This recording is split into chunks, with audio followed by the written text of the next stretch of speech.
Hi all, this is FOS7778. I'm on break from work, so I can't make this long. This is my review, it's a late review of Alien vs Predator for the Xbox 360. Well, it's more of a big log really, but you come to expect this from me, so this is how I do things. Now, according to one of my users,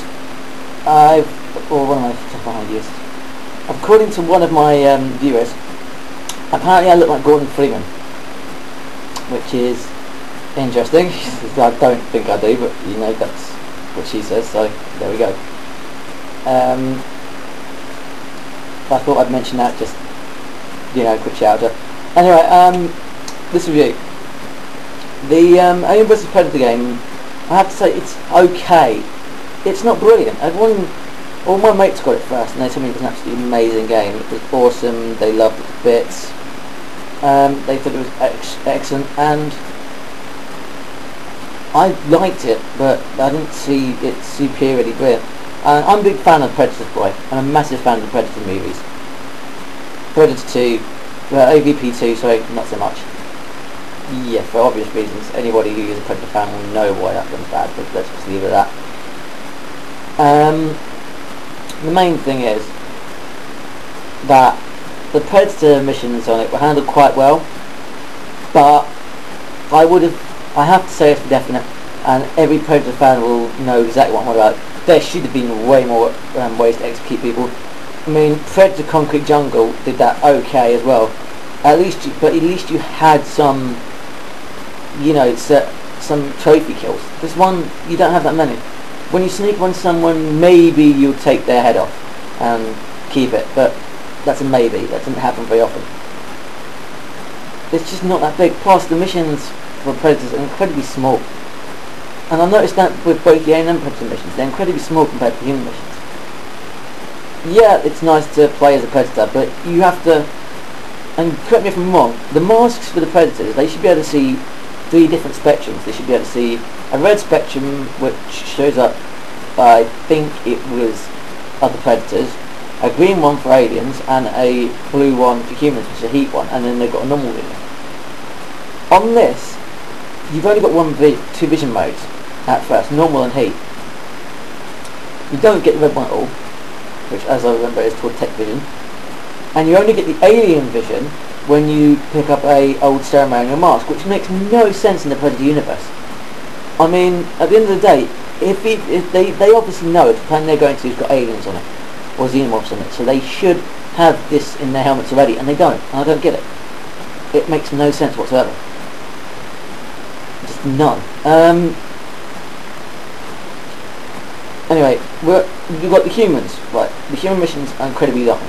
They're tedious as hell, and your ammo doesn't last long enough. It does in the later missions, but on the early missions you end up running out of ammo, and then I had to go through the first part of the game with a pistol. I finally got an assault rifle, pulse rifle as it's called in the game. The very next level, I was pulled down the mine shaft by an alien, and I lost my rifle again. I mean, you spend ages with a pistol, and then you're back to it again afterwards. That just doesn't seem right. I mean, yeah. Plus, as I said, the Predators have got visions that make them be able to see in the dark, obviously. So have the aliens. It's their basic vision. Humans have to have a torch and flares, and a torch is pitiful. It really is. I know it's, guys, then this is the message to the players. I know it's supposed to add atmosphere. It doesn't. It just makes something incredibly hard to see. And you can drop a flare, but that doesn't last anywhere near long enough, that flare. It goes out very fast. You can turn the brightness up on the game, but when you do that, it just turns the blackness up. You still have the same amount of darkness on the screen, it's just whiter. If that makes any sense. It's much harder to see.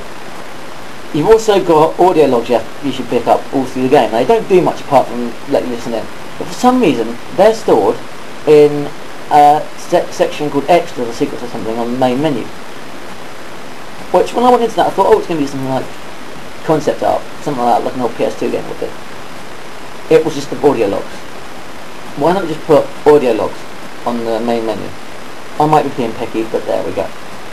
Anyway, the Predator mission, I would say you've got a specific purpose, but I don't know. The only purpose I think you may have is that you're going to the main pyramid, but why, I don't know. Apparently the humans open the door and the predators decide to go down and sort of go down there for the sake of it. I'm not sure. Maybe just a couple of artifacts. I can't remember. I think it was explained, but I totally lost concentration. It wasn't exactly the most interesting game in the world. To jump for long distances, you have to hold the left trigger to bring up this kind of target, which helps you aim. Now, okay, that's good, but it's a pain in the arse. So you use it, you jump across, yeah, okay, that's fine, I understand that. But why do you have to hold the left trigger? Some simple interface. I mean, I've seen games like American McGee's Alice do this better, where if you're playing with a mouse, when you aim the mouse at a ledge, you have two little footprints pop up, and all you do is that's just predicting where you jump. So when you jump, move forward and jump, you'll usually land there. Why couldn't they just do that, but have it so you do that and you click, you press a button and it jumps there, instead of having to hold the left trigger? That would be much more sensible. I don't know. By far, and I know my other half is going to go on the internet and say, haha, told you so, as soon as I say this. The alien missions were best by far. You get to climb up walls. Transition's pretty easy. Some people I've heard are saying transition's rubbish, but I find it pretty easy to go from wall to wall to wall. You've got the head bite, which is always fun. It's nice seeing things from an alien's perspective, and I don't mean like the old PC games, I mean newer phase. You get the tail, which you can use to smash lights. Now this is brilliant, because if you smash lights you can hide in darkness, and it comes in really handy. And you do get to have a lot of fun as the alien. A lot of fun. The story for the aliens, it's to free your queen. That's brilliant at the end of the day. And big spoiler alert here, at the end of the game you get to be a Praetorian. You don't actually get to play as him, but you are a Praetorian technically at the very end. And the human missions, you're basically, this is quite funny, you don't know where you've been called down. All you know is your soldier has been called to this planet, which you think's Earth. I don't know, it's not Earth, but you get called to a colony. That's under Xenomorph infestation. You get knocked out, and you come to with all your squad. So your squad kindly left you, basically, on your own when you wake up, which makes no sense. But they were nice enough to put you in a bed. Why you didn't have a face hugger on your face by then, because the door's not exactly locked, and there's vents all over the place, I have no clue. But by then you should probably have had a face hugger on you.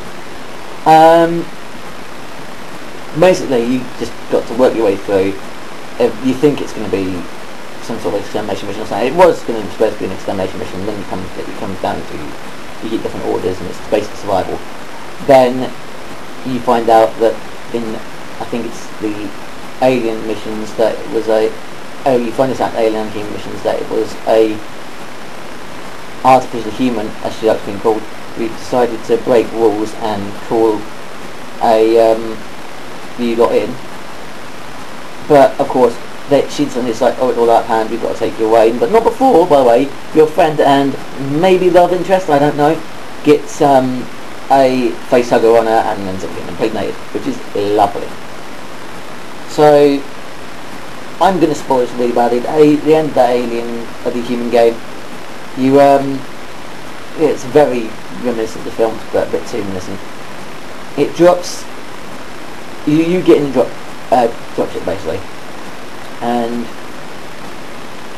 you fly away, and then they kind of go, oh look, Mr. Wayland, we've got the package, and they want the live specimen, which I thought they'd done already in the movies. But then again, that's not the only reference they do to the movie. The audio officers have already said you pick up. Few of them, Wayland's ones, refer to a girl who killed herself. Aliens fans, you know that the first two. If you don't, Aliens 3, Aliens, I think it's 2 actually.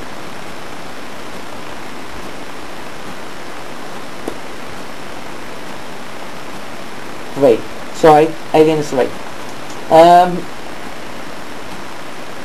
Basically it links to that, because she kills herself at the end, obviously, and it affects the way. What you don't quite realise though, and this is a major spoiler, if you don't want to hear a spoiler for the whole Aliens universe, don't listen. Wayland is actually a robot. he's an artificial human himself, and there's a whole series of them. Why? Why would you do that? I would see it better as having a chairman. But okay, I see why they want the main characters Wayland, but why would they have an artificial human as Wayland?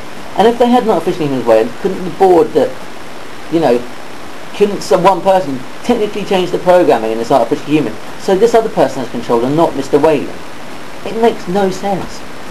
I mean, come on. Utani's probably got a load of flipping kids or whatever. She could have taken over this by now, but no.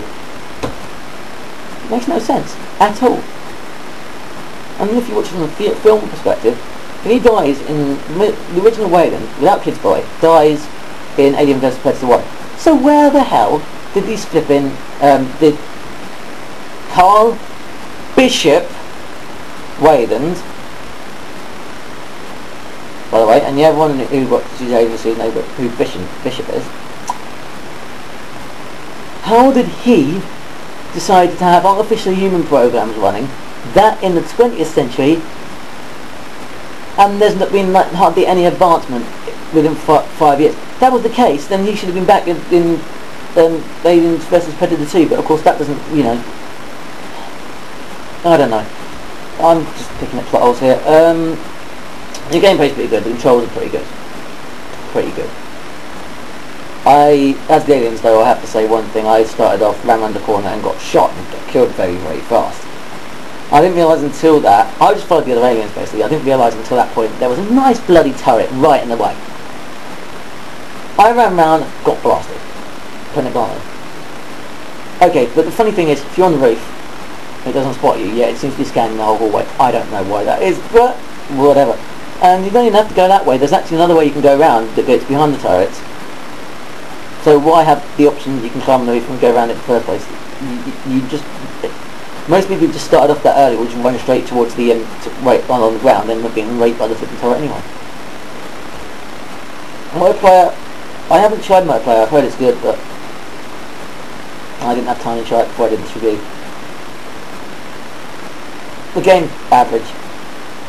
The graphics are good, but the game is average. There's also bits that seem way too hard. The targeting, I mean, I don't know why aliens don't do this. Bloody put iron sight on. You can't zoom, every shoot 'em up now you can zoom in with your gun, even if it's not got a serpent, you can zoom in a bit, shoot. This game doesn't. It makes it incredibly hard to kill the facehuggers as well when they're running around, clearing around, and they take, by the way, 1 bar pass off you at a time, and you've only got 3 bars. If you don't have any stim packs, you're dead. That's it. I don't know. And I played this in easy, and I was on problems. But anyway, it's an average game. It's worth playing though. It's worth playing, it's worth the rent anyway. And if you're a big Predator fan and Alien fan, you'll like it, but you'll see the plot was an instant. So, just letting you know. Anyway, make wishes on the game as you will. This is Athos 7778, signing out.